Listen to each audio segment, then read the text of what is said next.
What happens if you're giving a speech or you finished a presentation and somebody asks you a question and you can't answer it?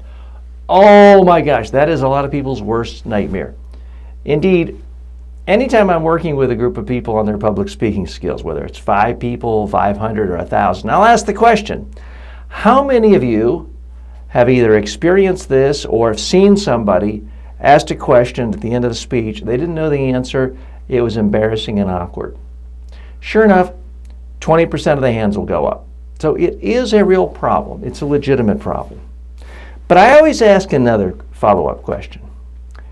And here's that question. How many of you have seen somebody give a speech and it was so incredibly boring and uninteresting and unmemorable, you didn't remember anything the person said 2 minutes after the speech?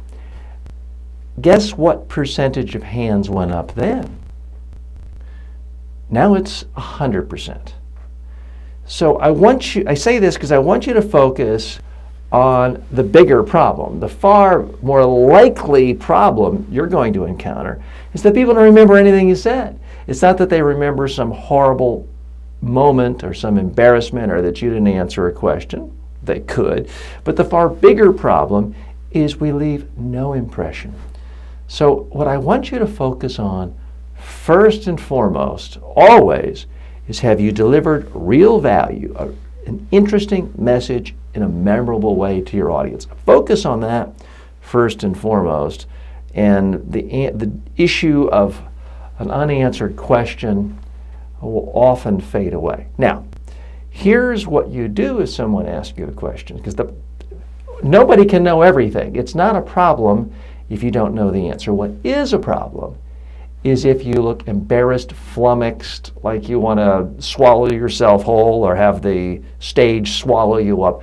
That's what people remember. So it's not important if you know or don't know the answer. It's quite often your reaction. If you don't know the answer, there's nothing wrong with saying, I don't know, Smithers in accounting does know. I can find out from him and email you the answer by 4 o'clock today. Would that be acceptable? And as long as you don't look bothered or flustered, that's typically a fine answer.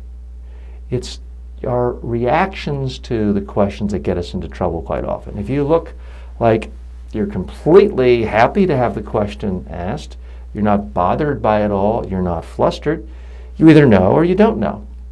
If you don't know, you're not afraid to say that, but then bridge to what you do know that's relevant.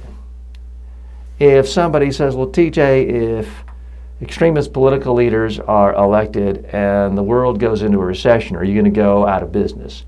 Nobody really knows the future. I can simply say, I don't know. What I do know is, regardless of who's in power, political leaders, private sector leaders are always going to have to speak.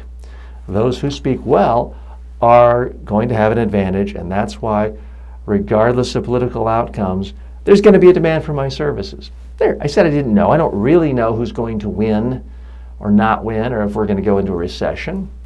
But I didn't sound embarrassed or flustered. That's really the key.